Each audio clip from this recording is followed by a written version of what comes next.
magandang araw. Mayroon ko pong ituturo sa inyo mga idol na base sa karanasan ko na very strong soldering paste na DIY lang mga idol at minus gastos. Pinapakita ko dito sa inyo mga idol dahil sa malay natin kung makakatulong ito lalo na sa mga elektrisyan na dati at saka mahilig gumagawa ng mga DIY.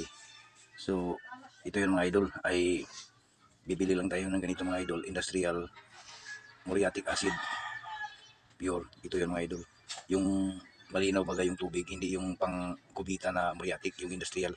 At saka ito yung ihalo natin mga idol, itong lata ng itong dry cell battery. So ganito yun kasi mga idol. Kaso lang mga idol ay ako lang dani ipasidaan mga idol, pag kini ang gigamit niyo mga idol ay dapat mag-ingat kayo mga idol sa hinangin nyo, lalo na sa mga electrician, kasi sobrang tapang ito na mga idol, soldering paste. Ay kahit na kunti lang na mabasa lang yung hinangin nyo ay talagang kakalat yung mga idol, kakalat yung tingga dahil sa kanyang pagka mabisang klase na soldering paste. Ito yung mga idol, ay papakita ko sa inyo kung paano gagawin. So ito yung mga idol, balatan natin itong dry cell battery mga idol. Kukunin natin yung balat niya.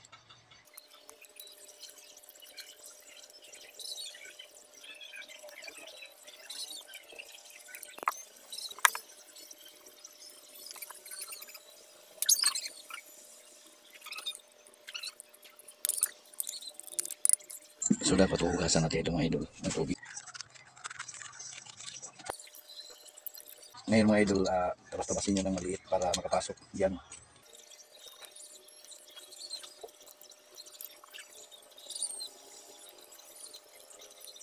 Ayan mga idol.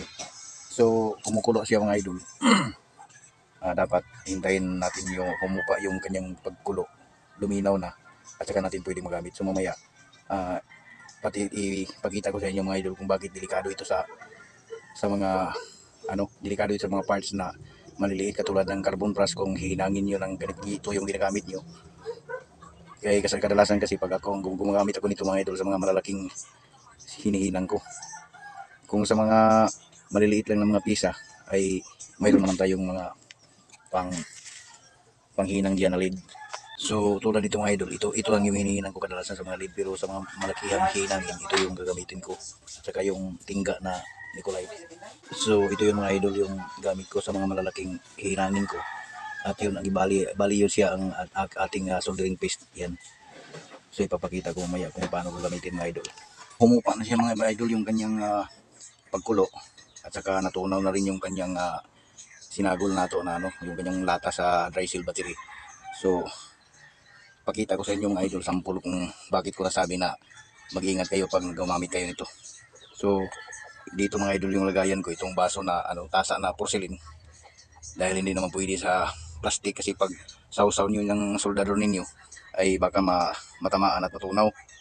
Tsaka hindi rin pwede yung mga bakal na lagayan kasi kakainin nyo ng acid. So dito magandang lagyan ng idol itong tasa na ganito. So mag-testing kayo mga idol para makita nyo kung bakit ko nasabi yun na mag-ingat kayo. Pag ganito kasi mga idol, kung example natin itong wire na ito yung terminal ng kanyang carbon brush terminal wire. So pag binasa nyo ganyan mga idol, or anong klaseng pagbabasa ninyo, halimbawa na ganito, siyempre lagyan nyo ito ng ganito. Tapos pag dinikitan nyo na ng tingga mga idol, ang mangyari kasi mga idol ganyan, kumakalat kasi mga idol yung kahit dito mo lang sa dulo mo siya nilagyan ng tingga, kumo kay basa siya hanggang dito. So ganito yung resulta niya mga idol, na lagyan talaga ng tingga lahat. So mangyari failure na ang hindi na ito gumagalaw. Nigahin ni mga idol, gahin na ni siya, di na siya flexible. So mo nagingon ako mga idol nga bantayanan kung kaning muriatic acid mo atong himuon nga soldering paste. Hindi po katulad dito sa panghinang natin na isa,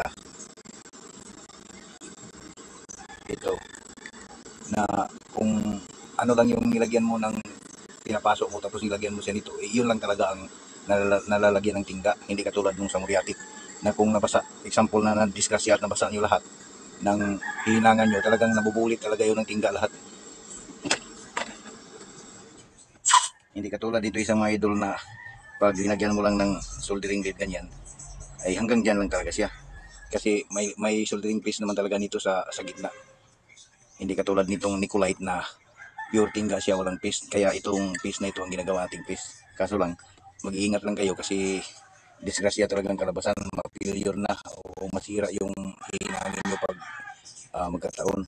At tapos, yung paghihinang nyo naman ng gamit yung soldering paste na yun, yung muriatic, ay kailangan yung hugasan ng tubig kasi kahit anong bakal or metal na nalagyan ng soldering paste na yun, pag hindi mo nahugasan, napabayaan nyo lang na niuga dito sa iyang gibutangan nimo, so magkakaroon siya ng kalawang.